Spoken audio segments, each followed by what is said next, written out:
We're on. Hi, everyone. This is Lisa from Let's Go with Lisa and Lauri. Hi, everybody. This is Lauri. All right, Lisa, let's go. Let's go. I'm sitting in beautiful Mexico, Tlaquepaque. It's a little city right outside of Guadalajara. And one of my absolute passions is traveling and connecting with the people in the countries in which I travel. Excitingly enough for me, I'm from Mexico, so this in particular is a meaningful place to me. Lori came down last week to visit my hometown of Morelia, and we just had so many great ideas and were able to connect and see such emerging markets here in Mexico that we decided to start the show and tell you all about what we find and how we're going to try to impact the market and invite you along to impact it with us. Lori, what do you think about all of that? Well, I'm really excited about the show. I think that this is an amazing opportunity to really share what it is that I've noticed happening globally and in business and also in travel and hospitality. And I'm really excited to be able to work with Lisa on this because we both look at things in a really different way, but very interesting. And I think that people can learn a tremendous amount about globalization, global business, and just having fun in life. Isn't that what this is all about, Lisa? Absolutely. I think that overall, that was the number one thing that we decided and determined that if you are not having fun doing business, then you are not in the right business. And so we are in the business of having fun, of finding new ideas in which to grow business, and just get out there and explore life and explore the world because with the advent of social media and the internet, we're really just a Facebook or a Google Hangout away from really connecting with people from all over who are interested in finding out what we have to say. And like you said, Laura, you and I have a really funny and a little bit zany idea of what goes on in the world. So I'm really excited to connect and share with those who are interested in seeing what's out there. So So, how about we Lisa, start? No, go I'm ahead. sorry, Laura, go ahead. All right, thanks. We've been talking a lot about what makes a hotel great, what makes a restaurant great. So, can you tell me, what do you think makes a hit and what do you think is a miss when it comes to restaurants and hotels and hospitality in general? I love this idea of hit and miss because what I really value about everywhere I go is that these are actual people who are not talking about doing something, they're actually doing something about what they want to create in their lives. So whether it be a hotel who's putting out their shingle and inviting people to come in, they're doing something in that venue. But sometimes, and especially as frequent travelers as we are, they're definitely hit and misses, and then cultural differences. We're used to a certain standard in the States, and even those who travel frequently are used to or looking for different things than perhaps the every once in a while traveler. So I'm going to say one of the hits and misses in the hotel. I love smaller boutique hotels. One of the things that I look for when I travel is something that really makes me feel at home. When you travel, you go out a lot, and that's definitely the intention. You go out to eat, but depending on how long you stay, sometimes you just want to stay in and rest. So, is the hotel atmosphere inviting? I don't know if you can hear the birds, but that's very inviting to me. If I'm going to be in a warm weather country, then I definitely want a pool because at home I don't get a swimming pool. Living in Washington State where it rains quite a lot, I don't get to use a pool very often. Plus, I'm usually doing my 9 to 5 thing. So here in Mexico, they do really well on hospitality, but there are definitely some things that they could do better. They don't quite understand the service industry. Some of them get it, but I find a lot of hit and misses.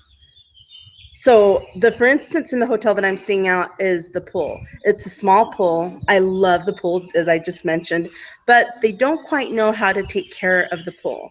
So even though I saw the gentleman testing yesterday and I know it's safe to go in, they haven't got quite the sense of skimming, which is tool that they use to take off the leaves and things that fall into the pool every single day. And that's something that has to be done every day, because if not, the pool doesn't look appealing. And believe it or not, we see with our eyes, and that then causes us a reaction. I have to tell you, I didn't get in completely. I did sit in the pool, but I didn't get all the way in because it had leaves and bugs on there, and it just wasn't very appealing to me. So that for me would have been a miss on this trip.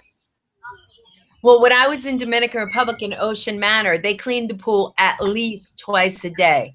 They were vacuuming and skimming, and every time you looked at them, they were going at that pool. And the pools, there were 2 pools, and they were crystal clear, perfect condition. So that can be a hit or a miss, depending. What I look for when I go to a hotel is I look for something that I don't have at home.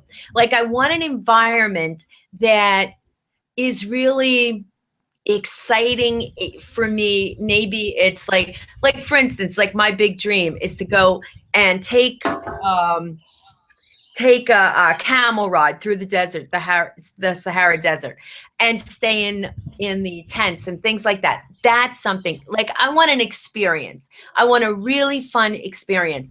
When I was in China and I went to Suzhou, the city of canals, they had canals all through the hotel. So the dining room had a canal through it, and just all over there were canals. It was so interesting and fascinating. See, that's the kind of thing that I love. I'm not looking as much for maybe hominess as I am for this exciting experience that I normally wouldn't have. Well, and that's a really good point that you bring about. And by the way, I want to go do that tent thing with you, so make sure that I'm invited on that trip. But one of the other things is, because we do travel back and forth, we don't know what all of the holidays and customs are. I want to say yesterday or the day before yesterday was an important holiday here in Mexico. They call it the Body of Christ, and the Cardinal was coming into this town that we're in, and the town that we're in is a very historical town. And so it was a big deal. They shut down roads. His house is just a few blocks away from where I'm at, and apparently he was going to hold a mass in one of the most beautiful historic churches. Now, I'm not particularly of a religious nature, but I love to go see traditional things, and I would have loved to have known about the event so I could just go take some pictures, get involved, get connected with the community, because again, sort of going for me on that home event, that's something that the locals do. I want to feel as much as a local while I'm traveling in any area. So it would have been wonderful if they would have said, hey, there's this event that's going on. We don't know if you're interested, but this is going to be happening.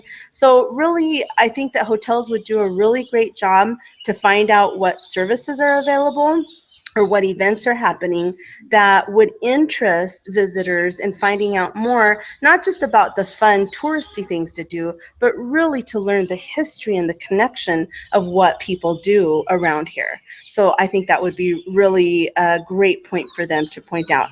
Now, one thing that they did do, and you and I spoke about this personally, is we asked about a spa. We had been working really hard before vacation, and then we ended up working a little bit on vacation. So I was in desperate need of some TLC.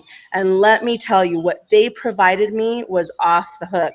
We had 2 gals come in and give my husband and I a sea salt scrub, followed by a chocolate wrap. They actually put chocolate potions and lotions on our body, so we smelled like chocolate bars. And then they wrapped us up in a plastic wrap, and then they washed us off and then gave us a massage.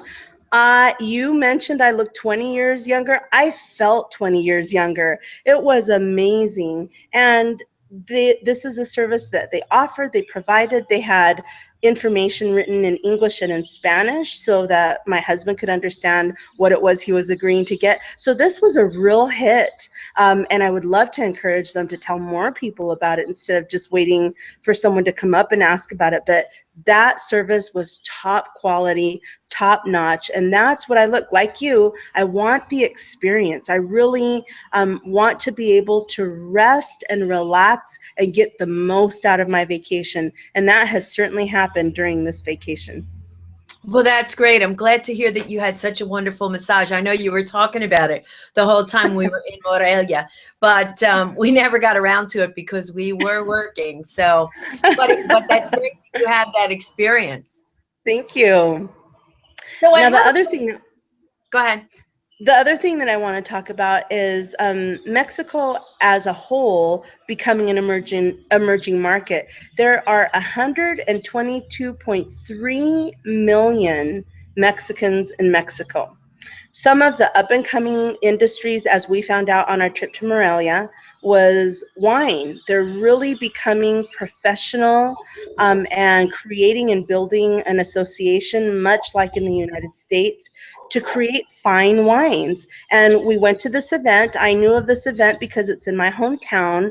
And every year that I go, they are just stepping it up and getting it more together. So it's really exciting to see Mexico grow as an emerging market. So that's one of the things that's working for them. They're looking for innovation. They're pairing with a lot of people. At that event, Mercedes-Benz had advertisements and people there. Delta helped sponsor the event. Cielo Water had their water all over the event. You couldn't take two steps without them offering you some water, which was fantastic because it was quite warm. And of course, we were drinking a lot of wine. So it was really important for us to be able to have that water available. But as an emerging market, Mexico is really looking to take its ability to conduct global transactions, you know, to as many places as possible globally. I know that's redundant, sorry. So it's really important for us to find ways in which to help and support them, teach them the wonderful things that we already know about business. You are a branding and marketing genius, so I'm really excited to be pairing with you to work with these wineries to help them get their message out about how refined their wines are and really reach the global markets that they're interested in reaching. What was your hit and miss for that event? Well, I thought the event was amazing. I loved it. I loved meeting the people. We had such a great time. Tasted a lot of really interesting wines, but I really learned a lot about how events are done. Like, I haven't really experienced an event of that type in a foreign country, with a foreign language, different culture. And I want to say that I thought that they did an amazing job just organizing things and keeping it together. There were some things I would have done differently. Like, we have talked about the music. The music was just, I didn't feel it was appropriate for the event at all. And it was too loud. And I think that when you host an event and create an event, you really need to keep in mind what you want, what's the goal of the event, what do you want to have happen. And that was an event that was put together so the winemakers could meet and talk to other people that are coming into the festival. And the music was so loud, you really couldn't do that. And I noticed that people were hiding from the music. So a lot of times you would, in the outer area, as far away from the music as possible, that's where you would see people talking to each other. So in the area where you would expect the businesses to be meeting and greeting and conducting business with other people, negotiating and explaining their product and all the subtle nuances as you're tasting, was totally drowned out by the music. So the music was definitely a miss, but I felt like everything else was a hit. We could have had a little bit more direction on where the food demonstrations were taking place, because we never made any of those food demonstrations, and we looked and looked. So it was a little bit hard to find that. So that was another miss, but everything else I felt was really a hit with that. So I really enjoyed it, and I thought it was great. About the global business, I think that since there is an emerging middle class culture that I saw at that festival, really, I think that there's a lot of opportunities there. A lot of people are afraid to go in there because there's been a lot of problems with the crime and the drug cartels and things like that. And even though I travel all over, oh, and I go to kind of unusual places, my family was like, "Oh, you need to be careful." And I'm like, "Okay, I understand, but I Yeah. felt the whole time I was there, I felt totally safe. I felt totally cared for. And really, I had no apprehension about going on the street by myself or, anything like that. It was very quiet and very inclusive um, area. Now, I know that probably the border towns, like in most places, the border towns will be a little bit more, difficult and maybe more dangerous. But this area I felt was really very easy to get around, and people were great. And so that was a real hit for me. I'm really glad that you brought up this point of safety and security because, of course, as we grow our markets and as we start to deal and do business with other cultures, safety is always important. I remember when I first started traveling, that was one of the things everyone warned me about. Be careful of pickpockets and be careful of people who target tourists. And of course, in Mexico, there's no way around the challenges and dangers that they have faced because they are very real. So it's always really important to be safe. However, just like everywhere else, there are two separate, I suppose, areas. Those who are dealing in the dangerous politics, that's one area. But the people of Mexico are loving and kind, and they are working very diligently to make travel, especially to the tourist areas, as safe as possible. One of the things I really noticed on this trip more than any, and I come to Mexico all of the time. I have family here. This is my runaway from home to home, so I'm always happy here. But I see more bicyclists. I see more police interaction in a positive way, not in a fearful way, but more patrolling, people looking out for each other, businesses really creating collaboration and safety in when they host these events. Like Morelia and Boca was beautifully covered. They had some security around. It's easy to get to. The town is very clean. So it is something that you're always going to want to. Even I live in Seattle. We have things that occur downtown Seattle frequently. There's always this, I guess, energetic shift and change. You have the positive and the negative, but always be aware. Always, make sure that when you're planning, you kind of sort of understand where you're going to be located at, and then don't hesitate to ask for help. I know that the hotel that we're staying in, they're always aware of when we're coming and going. Not as a, well, what are you up to? But they genuinely care about us. They're like, all right, well, we'll know when to expect you back. And these are important things wherever you're traveling to, because customs and differences, cultural differences, you never quite know what sort of things can occur. So it's always important to connect with where you're staying at in order to help you to stay as safe as possible. So thank you for bringing that point up. Well, you're And for welcome. Morelia and Boca, one of the things that I thought was fantastic was just the chefs. So they also, not only did they have winemakers, but we have these incredible chefs. One of our favorite ones was there, Darren Walsh. He's an Irishman who has chosen to leave beautiful Ireland and to come and cook here in Mexico. Now, I've frequently wondered about that, what would bring him here. But let me tell you what he does. He's not cooking Irish dishes or European dishes. He is making the food of Mexico and transforming it into this gastronomic beauty. It is just amazing. So we were able to see him again and connect with him again in Morelia and Boca. And then here in Guadalajara, we went to his restaurant, and oh my goodness, if you come to Guadalajara, everyone has to go to this restaurant. What he is doing is elevating food to the next level, using skill and ability and creating these beautiful dishes that are traditional, but even doing interesting things. There's this black fruit that's very much like avocado, and he uses it like avocado that you would dip it in, but he also dries it and uses it at a sprinkle. And you can taste it's an earthy taste. It adds so much to the dish. So that was really fun to see. And you're right, in Morelia and Boca, they didn't really advertise the chefs as well. And this is one of their emerging markets, is all of these chefs that are coming together and really ramping up the visibility of Mexican food. So I would love to see them display that more. Now, there was a whole area where they brought traditional Mexican people in to make the foods, and that was really exciting, and we were all over that. We got to taste the delicious food.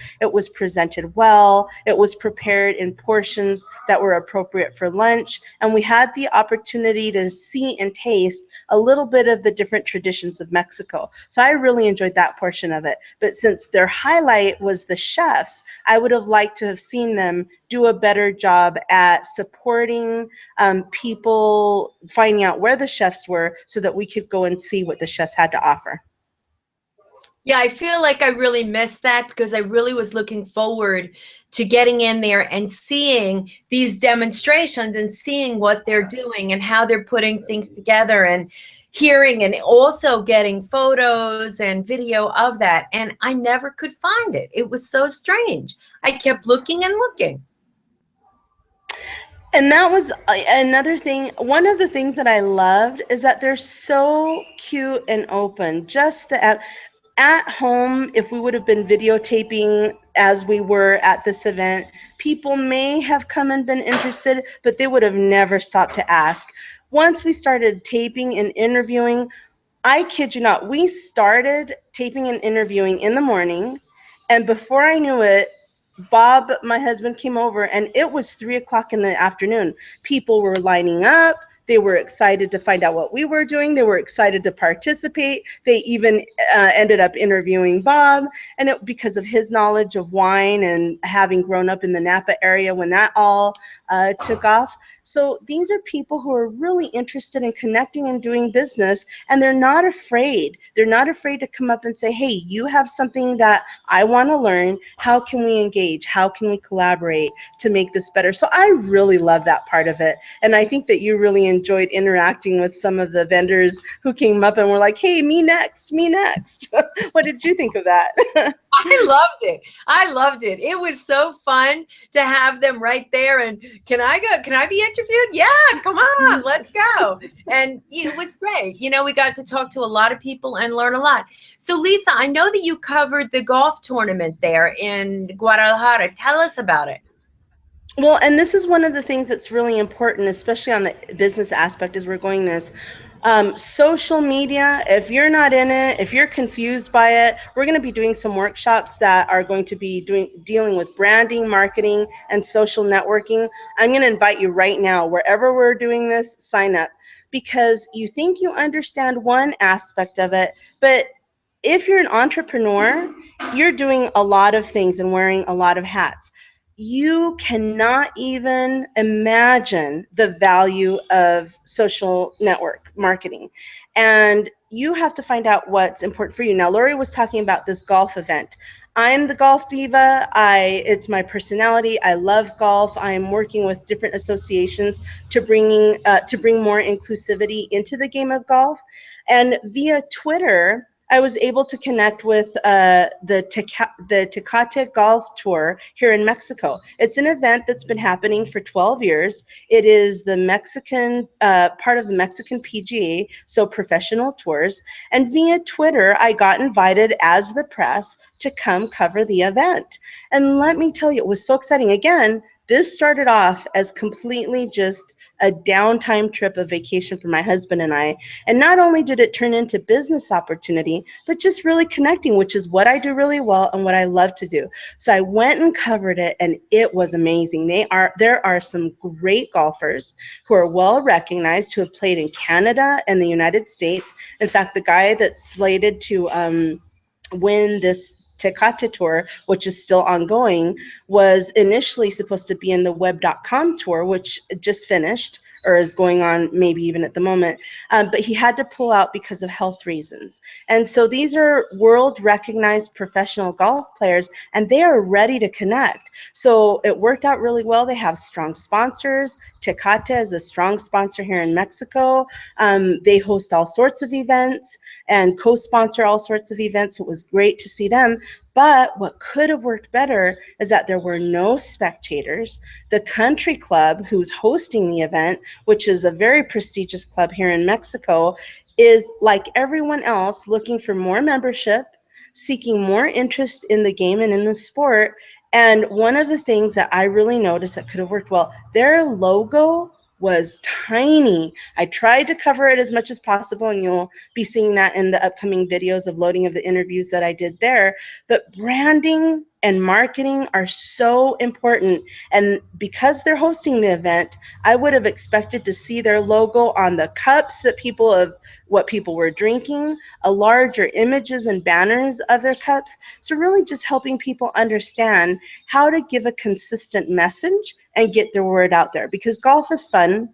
Golf is global. The people who play golf look to play golf in whatever areas. Wherever my husband and I travel, there are two things we look for. Well, three things: great wine, great food, and somewhere to play golf. So they already have a market, people who are looking to find them. So helping them find ways in which to get out to the community that they're hosting the event. The hotel where I'm staying at, which is a great boutique hotel, could have done a great pairing of letting people know about the event had they done some collaboration. So just excited to see the opportunities, the quality of services are here, but definitely see where they could improve and how we can help them learn to do a better job at marketing the services that they do have. Okay, so Lisa, let me get back to what you were saying. The logo was tiny, like small? Small. It was, when you see the pictures, you're going to die. And A so huge wall, tiny logo. so they didn't increase the size of the logo for people to see? No. And they had a few logo items around the course, but not very many. I had to frequently look around to remember the name, because sometimes when I get nervous, I get a little forgetful. And so I had to look to see the logo, and I always had to strain my eyes to see because the logo was just so small. Oh, wow, that's a real miss. Yeah, In real Cortes mess. and Boca, you couldn't look anywhere that you didn't see the logo. I mean, it They was did a great job. They all even over. had banners on the streets, all down, up and down the main street. So they really did a great job of increasing, and that is different than last year. Last year it was not so well signed, that the Morelia and Boca event. So these are small things that any company can do that are really cost effective. And so it will be exciting to come help them learn these tried and true methods of growing their business, because they've already got, here in Mexico, they've got the connection part down. Now it's their branding and getting the word of mouth out, at how they can support and really sustain that product placement and branding message that they have to the world. It totally makes sense. Without that, people feel like the event really isn't that important. So you really need to imprint in people's mind the logo and the typeface and the colors and all of those things. And that way, when they see it again, it triggers that event. Exactly. So a lot of And let me tell you, Tecate had it down. Their logo was everywhere. You could not miss that this was a Tecate sponsored event, because they had it down. And they have a very simple logo. It's very colorful, it's very powerful, and they sell beer. And you know, they had beer there for spectators. The professionals are very, very careful as to what they partake in. So that was also another interesting thing. You didn't have professionals after the rounds drinking beer, again, because the professionals want to be careful. Plus, they get a lot of sponsorship. So they frequently won't partake in things if a logo is clearly displayed until they get sponsorship from that company. So, but it was a really great event. I was again invited via Twitter as the press.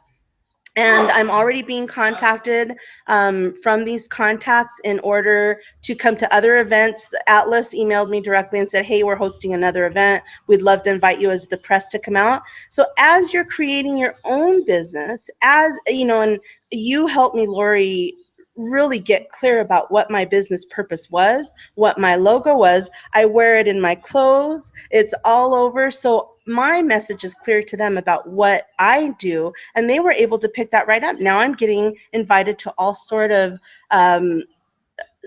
events as press, and to me that's really important, because as a golf diva, that is what I want. And as an entrepreneur and wanting to grow my business, I really want to be very clear about the business message I'm sending. So thank you for that, because it's working.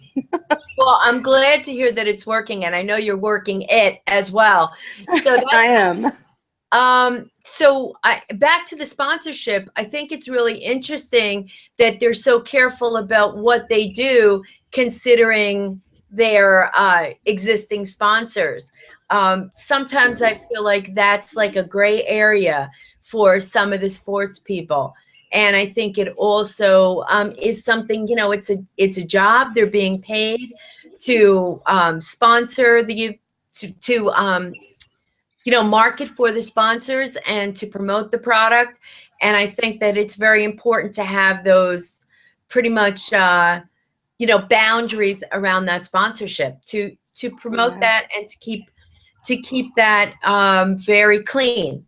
So I'm happy to hear that was happening like that. Yeah, and one of the players even switched positions with me so that the logo of who was sponsoring him was visible, and I thought that was very smart of him. I hadn't realized. I know that in the U.S. that's very popular. We have very strong brands that market golf professionals, and so they're very clear about what they can and what they cannot wear. So I didn't really understand that that was something that also occurred here. Of course, if I would have given it any thought, I would have realized that. But I was really glad that he took the opportunity to say, hey, can we make sure that we get this brand in because they're my sponsor? And that's what it is all about.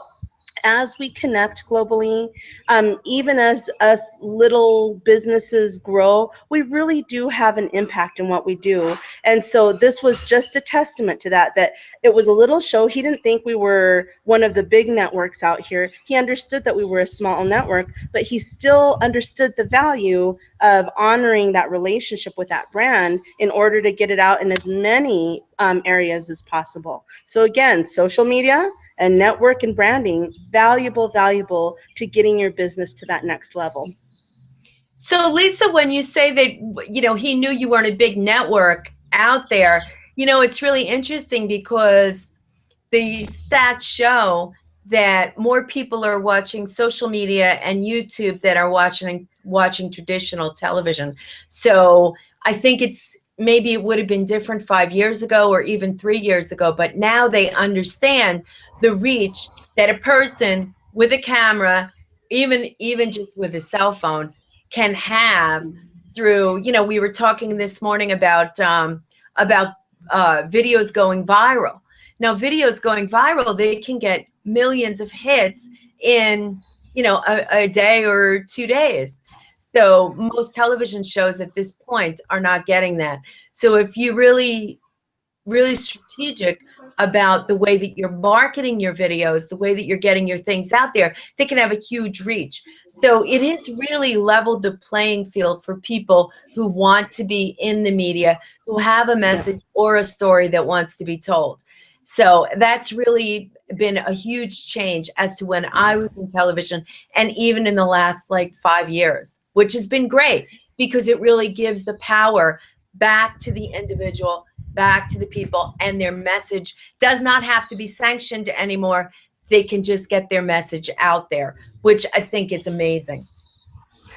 I absolutely agree. When I was talking with them, that was one of the things that I was telling. This is the shift that's happening. We all want to connect. One of the things that I asked these athletes, professional athletes, to share with me during the interview was something funny that had occurred to them, or silly, or even embarrassing that had occurred to them during play at a tournament.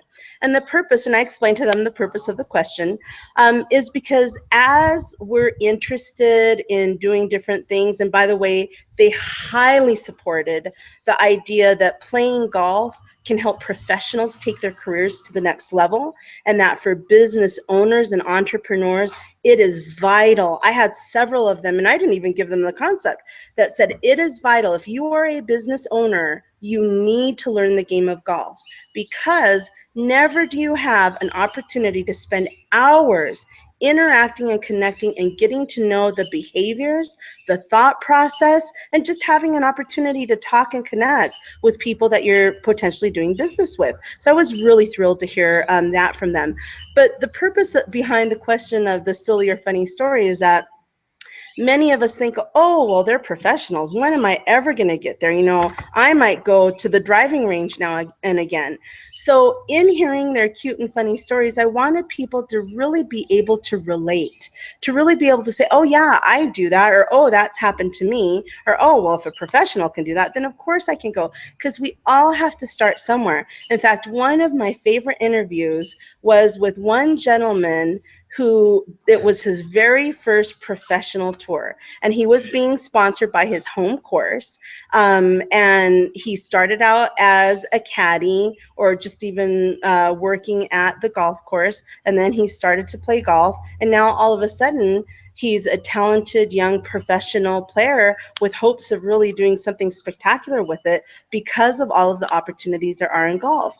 So you may not even know quite yet what your dreams are. I'm hoping that you're working on refining them, because life is exciting, and the more I travel and the more I do what I love versus what I think I have to do to just support myself, the more enriched my life is, the more people I connect with, and the more innovative ideas I have. So this work that you and I are doing, helping people find these emerging markets, connecting with them, branding themselves, marketing themselves, is really because we're that type of people. We're social, we love to see great and brilliant ideas, and we like to see people succeed, because in the end, it's not just about our own success, but it's about helping others find their own success. And that, to me, is really the most satisfying thing about this collaboration that you and I are doing. Yeah, I find that to be extremely exciting as well. So, Lisa, tell us a little bit about, like, we're talking about tourism, and we're talking about marketing, and we're talking about business, and we're talking about travel. We're talking about all these things. But tell me a little bit about what you think would work a little bit better, or better, let me say better, for hotels and golf courses and the different things at restaurants, the different things that you see. What could work better with their marketing to bring more people in, and also to raise the recognition and expand the market? What do you think? Two major things. Do the work that it takes to find out who's interested in coming to you anyway. You taught me this, and this is the most valuable piece of business information I have ever gotten. Because of course, when we start out, we want to attract everyone. We're like, yeah, hey, I'm opening up this new exciting business. This is a hot thing that's happening. Everyone's going to jump to come see me. And it's not true, because if people can't find you, they don't know about you. And if you're talking to a person who has no interest in what you're doing, then you're wasting valuable energy and resources on a person who may or may not ever come to you for the services that you provide. So the number one thing each and every business owner, entrepreneur can do is find out who they really are trying to meet. And I had heard this concept before. In fact, I even went and spoke with one consultant at one point who said, well, describe to me who's buying your product. But I just didn't get what it was he was trying to say to me. But you and I working together and really evolving, helping me evolve the concept of my business and what my goal was and what I was trying to do, really helped me to identify the people that I was trying to reach, which then made it a very clear and easy path to communicate, because I already know a lot about those people. I know what their behaviors are. I know where they hang out. I know what they do. So together we created this beautiful plan of how to interact and get with them. And it then goes very quickly. But if you don't take the time, so like for instance, I'm going to use Darren Walsh, the chef. He is one of the most brilliant chefs I have personally ever seen. And I love cooking and I love chefing, and I try to connect with them as much as possible. But truly brilliant mind. What I think he could do better is I think he could brand himself better so that people recognize him clearly. And then it takes time and it takes effort to connect. He was doing a beautiful job of coming out of his kitchen to interact with the guests there, which is good, but he wants a bigger market. So social media, if he doesn't have the time to jump on social media, then he needs to handpick someone who understands his thought process and his beauty, who can help express in a way that's really going to interact with the people who want to see him. I want to know more about his techniques. I want to find out. I know I won't be able to do them in the professional way that he does, but there has to be some semblance of how I can use his techniques at home in order to make my cooking better. And if I could connect with him on that level, wow. And I intend to connect with him and show him how to connect in that way with his public, because people would be flocking. He is using cutting edge cooking, the words are leaving me at the moment. I'm sorry. Cooking techniques, that's the word, to make beautiful traditional food into something astoundingly beautiful and still delicious to eat. So I think everyone needs to know about this. And the more people that know about it, the more people are going to appreciate and value the hard work that he puts into. One dish, one of my favorite dishes, said it took him over 3 months to create and perfect. It started with a concept. He played with it until he got it dish ready. And let me tell you, I have never had such an astounding meal in the entirety of my life. So I really just think it's important to connect all of these things in marketing, again, as we talked about, in branding, and then using social media to get out there, but the right social media for you. So Lisa, what was the dish? It was a potato dish with grilled octopus on it. Octopus is really challenging to cook because it can be very rubbery. It tasted like if I was cutting into a piece of white fish. It was that delicious. And so the technique that he used, I didn't quite understand if it was a sous vide or if it was more of like a steamer. I have never tasted anything so delicious in my life, but I guarantee you I'm going to find out. Then he gave us potatoes in several different ways. He gave us a potato puree. He gave us a potato chip, but it wasn't just a huge old hunk of potato chip. It was a beautifully shaved, delicate piece of salty crunchiness on top of this, beautifully displayed, and I'll post a picture of it. Just truly one of the most amazing flavors. And then he served it on the side with an aioli and a chili sauce, a guajillo chili sauce that was traditionally Hispanic. It instantly made everything come back to where we were at, which is here in Mexico. So it was well done and a beautiful presentation. My eyes were all over it. I could not wait to savor and taste the complexity of this dish. Wow, that sounds amazing. You're making me hungry just listening to it. So what you just said about how they can reach their market is to understand, first of all, who their market is. Secondly, get to that market through social media and also figure out what the message is that the market would be most interested in. Like what really interests the market. Like, for instance, when we started this show, you were talking about how you want to feel at home and cared for when you go to a hotel or a restaurant. And I was talking about how I want a different experience, something that's going to transport me to this different place. So I'm really, my senses are tweaked and heightened from it. So it sounds like your senses were tweaked and heightened from that dish. Oh, they were heightened to the nth degree. It was just amazing.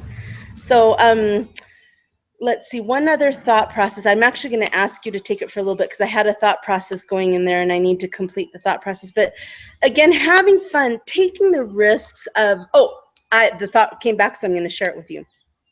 One of the other things that we're all looking to do when we connect, especially through social media, isn't just to hear a business pitch. We all know what sales are like. If we're interested in a product, we're going to keep looking at it until we're ready to buy, until that moment strikes. And there's some very interesting statistics about what the price point is between when a person is ready to buy and not buy. So there's a lot of analysis around that. But as we move forward in connecting through smaller venues, like you said, media and YouTube, that traditional television and advertising is really no longer the way. I mean, I can't tell you the last time I watched TV. And generally, when I do watch a TV show, it's something that we've DVR'd or put on our system so that we can watch it at a time that's convenient for us. But what's really important is to let people see the process that you go through in order to take an idea and craft it into the final transformed product. Because in this world that we want everything now and everything yesterday, sometimes we fail to take risks because we're scared that we're not going to do it perfectly the very first time. And then we get some people that are so polished and so perfect at what they do because they've taken the time to refine it that we can't even relate to them anymore because we think, yeah, I'm never going to have that person's circumstances. How will I, so-and-so from little town in nowhere, be able to replicate something that this person has mastered? Well, let me tell you, we all have the ability to do it. My mentor, Jack Canfield, just recently posted, and to date, this is one of my favorite posts. He posted something that didn't work well for him. Now, this is a man who has had success upon success. In fact, he's written a book that is so astounding, The Success Principles. That is where I really started to refine my ability to create the successes that I want in my life. But I had never heard from him before, an actual something that was occurring in his life that wasn't working so well for him. So I always wondered, well, do you get to a point in life where you're such a master, you're so perfect that nothing ever goes wrong? Well, of course, in reality, we know that life is life and challenges and things occur all of the time that cause us to have, to need to progress. But I was really thrilled that he was vulnerable enough to share that there's still things in his life that don't work. Now, he knows how to turn it around. He has the tools and the steps, but we do too. We teach each other the tools and steps to progress to that next level in life. So I think that one thing that companies can really, even big companies, really come to understand is we're all looking to connect, and we're all looking for real examples of how to get from where we're at and take our businesses and our lives to the next level. So I'd like to encourage them not to hesitate to be vulnerable and share some of the things in their life that they could do better. So it's funny that you should mention Jack. Not to undersell Jack, I just want to say that he has over 500 million books in print right now. So Jack is Yeah, a he's author. amazing. And when I interviewed him, what I asked him specifically, because everybody looks at Jack like, oh, he's done it. He's way up there. He's got it dialed. We're never going to be that, But I asked Jack, tell me about, have you ever failed? And tell me about some of those failures. He's like, I bankrupted 2 companies. I did that. It's a great interview. If anybody has an opportunity, go to my YouTube channel and you'll see my interview with Jack, which is one of my favorite interviews, because Jack comes right down and he tells me and everybody listening how it was, what the mistakes he made were, why he had those failures. And when we look at why people have those failures, then we can jump forward. And it's almost like each failure that we learn about is a bridge to a success for us. So it's really important that we get into those stories. And exactly what you're saying, Lisa, when we look at somebody who's done something, when we look at a musician, a singer, a dancer, we watch them, we're not seeing that event. We're not seeing how great they are. We are seeing years and years of practice, but we just equate it with, look at how great they are. But we circumvent all of those things that it took them to get there. And that's what we really need. So asking these questions to these golfers about what, how was it when they started, or what their mistakes were, or what, what didn't work or whatever, it really does layer the level the playing field for everyone, because it gives us an opportunity to say they weren't born with the golf club in their hand, and they did have to work a lot to get there. And there, as going back to golf, one of the golfers was actually even quite an older gentleman, and he hadn't been a professional that long. But even being older, he still chose to try to be a professional. So it doesn't matter your age. It doesn't matter your ability. You can learn. One of my favorite things and fun things about this trip was to see you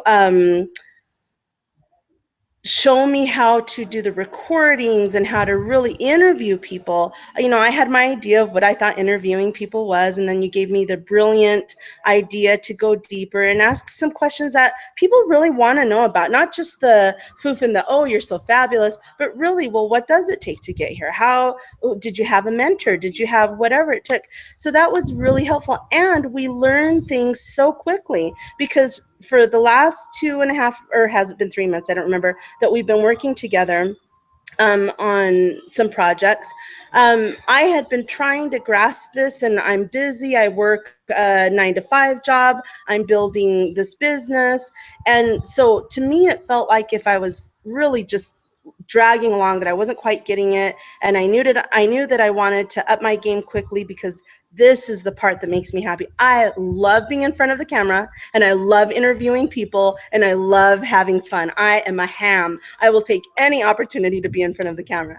And so it sped up. Watching you during Morelia and Boca sped up my ability to comprehend what it is that's needed. So as we collaborate and as we work with these companies in growing their businesses, showing each other, not just telling or instructing, but showing them how to do it with our own actions is really the quickest way, I think, to find the success that we're looking for. And then the number one thing that I really found out is we all want to be entertained. In one of the articles that I read in as we were discussing viral videos, is that people want to be entertained. Most videos are set out on Monday and Tuesday because people have partied over the weekend, they're back to their daily routine, and they want a little entertainment to savor those moments, remember those moments from the weekend as they get to the daily grind of whatever it is that they're doing. And all of us want to be entertained. Let me tell you, I have a fabulous life, but sometimes kittens on a video are the soothing I need to get me through the next few hours or few days. So, have fun. Again, if you're not having fun, I love to travel. From the day that I started traveling, which was long ago when I was a young one, my parents immigrated to the US, so we traveled back and forth a lot. I always looked forward to those adventures because, like you said, I would be transported from the life that we were leading day to day to this incredible journey that I could make up along the way, or that I got to experience along the way. So do something you love and make sure that what you're sharing with people is your passion. And when I asked Darren Walsh in the interview, well, not interview, we were actually just talking, why his food had changed so significantly from the first time that we saw him, which was 3 years ago, to now, is he said, I finally told the people that are supporting me, I don't want to cook what you think I should be cooking. I want to cook what my passion is. He said, I'll wake up in the middle of the night with an idea and hop out of bed and go start cooking because I want to know, I want to start developing this idea. And I know exactly what that feels like. I wake up sometimes in the middle of the night bursting with ideas because finally I'm doing what I'm good at and what just absolutely makes me happy. And I can do it with the people that I love. My husband is on this journey with me, and it is an exciting journey that's putting us on location in the places that we want to be. It's taking us to new places we haven't even found yet. But as it develops, as we connect, as we interact, there are new opportunities that are coming to us and being offered to us, and people who just want to really participate and take their services and products and share them with the world, because they're developing beautiful things. Okay, Lisa. So on your journey, one of the things that you were going to do on your journey was to look for Mexican wine. Have you been able to find them? Oh my God. I had no idea. Um, the wines that I've tasted, and I want to tell everybody, I want the hotel to have them available the next time I drop in. I can't find them in any local store. In fact, there's no local store in this town that I'm looking to move to that provides these wines. So that means that when I come visit and or I move here, I'm going to have to go outside, and Guadalajara and Tlaquepaque are huge. There's no reason that these Mexican wines and these Mexican winemakers can't work together and collaborate with the businesses here in order to have them carry their wines. That's the number one way. If people in Mexico aren't buying their own products, how are they going to get their message out to the rest of the world? It's really important for them to start collaborating and finding ways to work together to promote each other. And eventually, as they say, build it and they will come, but you have to talk to people about it, and you have to share, and you have to connect in order for the people to come and know that you're there, or they won't know. So it's surprising because I know that Mexico has a very low per capita drinking of wine. Annually, I heard and read that it was 2 glasses a year. So we're not talking about a lot of, heavy drinkers when it comes to wine. However, the American wine market is huge, and I know that they would want to experience these delicious and flavorful and full, exciting wines that I know I tasted when I was at Morella and Boca and met some of these winemakers. So I really think that there has to be some entree into how you take the tourism, the hotels, the restaurants that Americans will frequent when they go to Mexico, and bring in those winemakers so they can experience that excitement and the dynamic flavors coming together, which Mexico is all about. But how many times did I hear when I was at that festival, these wines don't go with Mexican food? Yeah, and that is so surprising, because all of the wines that we had at Darren Walsh's restaurant, Lula Bistro, they paired so beautifully with everything. And we had everything from fish. We didn't have steak, but very complex, smoky, chili-filled dishes. And the Mexican wines, and we even had a Mexican sparkling, absolutely delicious. And they paired beautifully with the food that we were eating. Now, here's one really interesting thing, which will be fun to help teach them about. And the reason that they gave us behind it was a valid and interesting reason, but still, they chilled our red wine. And so Bob, of course, had them immediately pull the red wine bottle out of the ice bucket. And so I didn't quite want to ask Darren Walsh directly the question, because he's in the kitchen and may not know. I don't know. I didn't want to go there with him. But I did ask the waiter. I said, can you help explain to me why it is? And at Morelia and Boca, we saw the same thing. People were chilling. Now, it is true, it gets very hot. Morelia and Boca was an outside event, and so I could see where the temperature change of the wine could warm up too much. So I understood their initial reason for chilling the wine. But red wine, really, especially complex red wines, need to breathe. They need to be at the minimum of room temperature in order for the complexity of the wine to unfold. And so you want to be very, very careful. And especially these winemakers who have taken so much time and love and caring. There's one interview that you did where the winemaker really expressed that this is a love. He is taking the earth and he is creating it into, and you can taste it. You taste that wine and it is inviting, it is loving, it has tenderly unfolded to envelop you and invite you into this beautiful wine. So then you ruin it by putting it on ice. So I want to educate them, and the purpose is true. We're going to have to look at how to keep wines the correct temperature, and the wines in The restaurant, that's what they said, that their degrees of their wine fridge was off a little bit, so they were only going to temporarily put it in wine. But if that's the case, then they really do need to be very diligent about making sure that they don't just let it sit in there, because it changes the flavor and it changes how they connect to the food that you're eating, and it gives you a very different experience. And more experienced wine tasters and people who are coming, visitors and tourists who are coming, they're going to note that, and they're not going to like that, and they may even not try it because they've seen a red wine sitting in a bucket of ice for too long. So for people who are really into it, it is very important to be served a wine the way it's intended to be served. So I think those will be important points to share. Some of those days, Morella and Boca, it was not that hot. In fact, some of the days I actually wore, more jacket and whatever. So I understand if it's very, very hot that you would want to, chill that wine a little bit.